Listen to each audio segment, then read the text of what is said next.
প্রিয় গ্রামবাসী, আপনারা সবাই শান্ত হন, শান্ত হন সবাই। প্রিয় ভাই ও বোনেরা, আপনাদের সাথে যে অন্যায় হয়েছে আমাদের প্রাণ প্রিয় মাননীয় চেয়ারম্যান তার সুষ্ঠু বিচার করবে ইনশাআল্লাহ।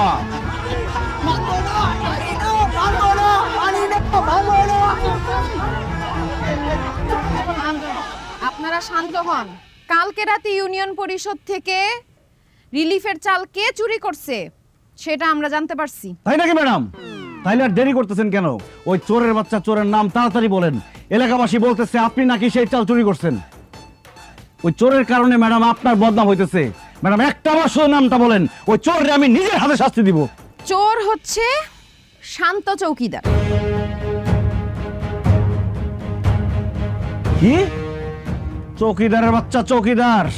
তরে রাখা হয়েছে ইউনিয়ন পরিষদের রিলিফের মাল পাহারা দেওয়ার জন্য, তুই রক্ষক হয়ে ভক্ষক হয়ে গেলি। ঘরের শত্রু বিভীষণ, তোরে তো বাঁচান যাবো না, তোর আজকে মাইরে ফেলাম।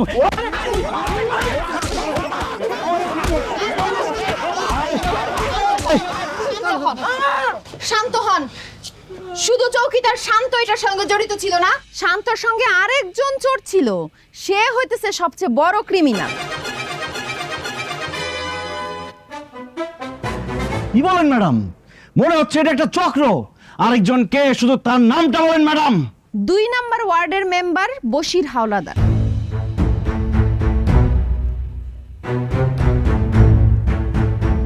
কি বলেন ম্যাডাম? 2 নম্বর ওয়ার্ডের মেম্বার তো আমি, বশির হাওলাদার। হ্যাঁ, আপনি তো আরেকটা চোর।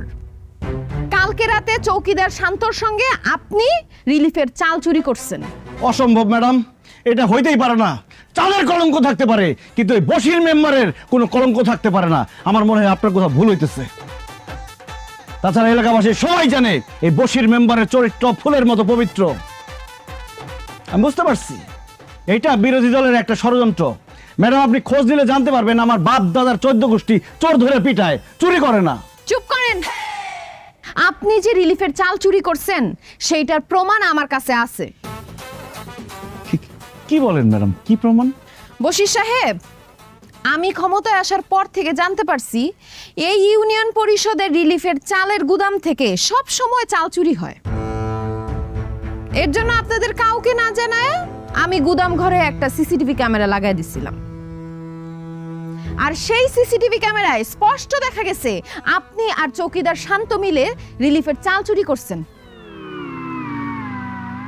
মরিয়ম, সিসিটিভি ফুটেজ দেখাও। জি ম্যাডাম। এই যে বসেছেন। দেখি দেখি দেখি।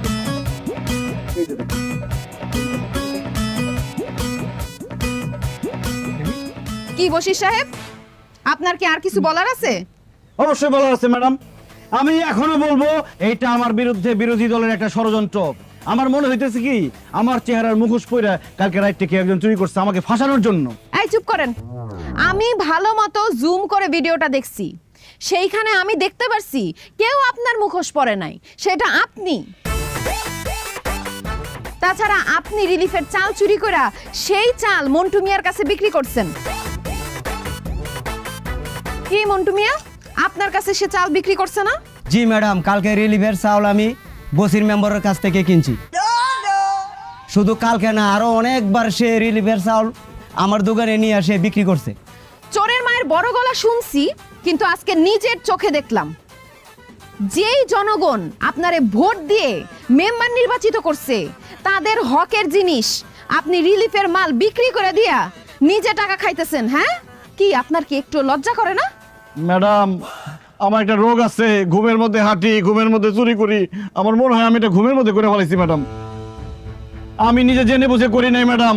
আমি খুব তাড়াতাড়ি ঢাকায় গিয়ে এই রোগের চিকিৎসা করাবো, আমার মাফ করে দেন ম্যাডাম। এই সব হইতেছে আপনার মিথ্যা বানোয়াট কথাবার্তা।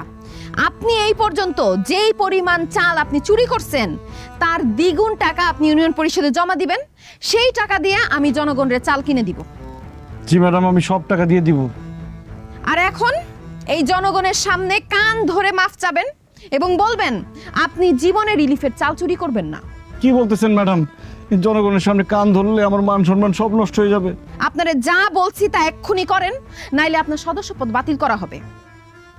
আর জুতার মালা গলায় দিয়ে এই পুরা গ্রাম আপনারে ঘোরানো হবে। না না ম্যাডাম, আমি কান ধরে মাফ চাইতেছি।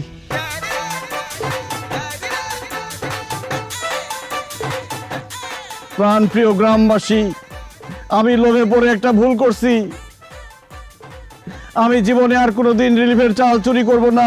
আপনারা নিজ গুণে আমাকে ক্ষমা করে দিবেন। জীবনে